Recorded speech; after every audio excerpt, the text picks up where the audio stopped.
Hi, fourth graders. Today we're gonna do an art project. One of the materials that I sent home in your bags were 10 pieces of pre-cut tissue paper that are in the shape of rectangles. Now we're gonna use the orange or yellow ones to make flores de cempasúchil or marigolds, but you are welcome to use some of these for papel picado and some extras for our art project today if you like.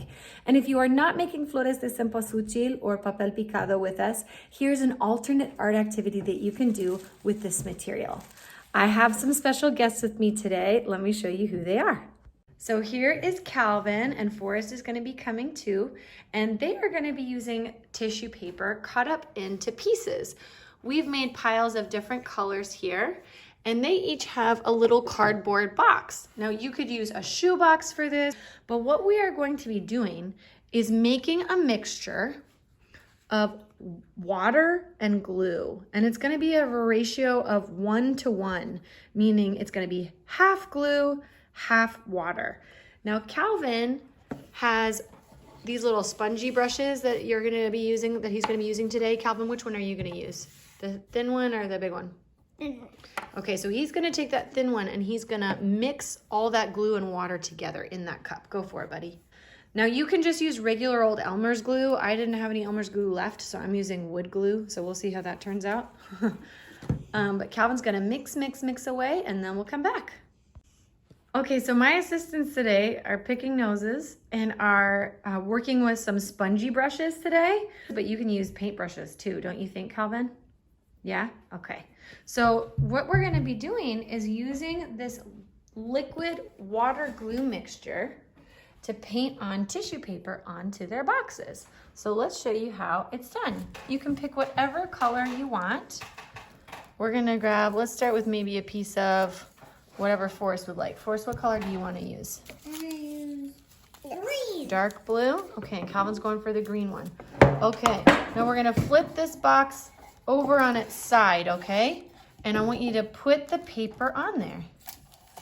And we're gonna use your little brush, which has that glue mixture on it, and I want you to hold it steady with one finger. Hold it with that finger, and you're basically gonna paint it on.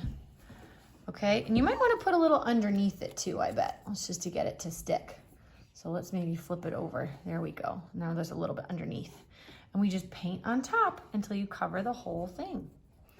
So I would say for you viewers at home that Calvin is probably using a little bit, he could probably use a little more glue, and Forrest is probably using a little bit too much. So I would maybe find the Goldilocks in between those two. So it's just right. Okay, that's good, because we don't want it to be soaking wet. We want it to just be enough to stick. So maybe we'll use a paper towel, or we have a towel right here, of course, and we'll just dab off the extra, okay?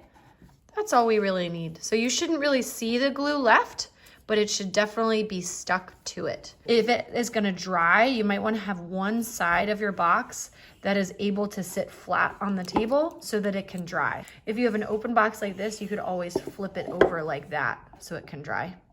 You could choose to bring your paper all the way to the inside too and decorate the inside of the box. Their boxes have a lid, and so they could decorate the lid to their box too. And I just got these boxes from Dollar Tree. They were $1 each.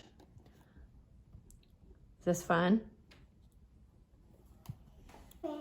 So just to check in on progress, this is what Forrest is working on. So you can see that some of it got torn and some of it got crumpled, but I think that makes it a pretty cool look. Some of the colors will shine through, and that's a fun way to kind of mix colors together. You can just have fun with it. Are we having fun? Yeah, are we spilling lots of glue? You betcha. So here are the finished products. Here's Forrest, which I helped him with, and here's Calvin's. Calvin did a checkerboard pattern on the top. And one thing that we learned that was really helpful was if you paint your box with the glue first, just all over it, and then stick the paper on, and then paint again on top of it, that worked really well. And you can see that we got a lot of overlap, so we covered all the different sides, but you can do it however you want. I hope you have fun with this project. Bye, everybody.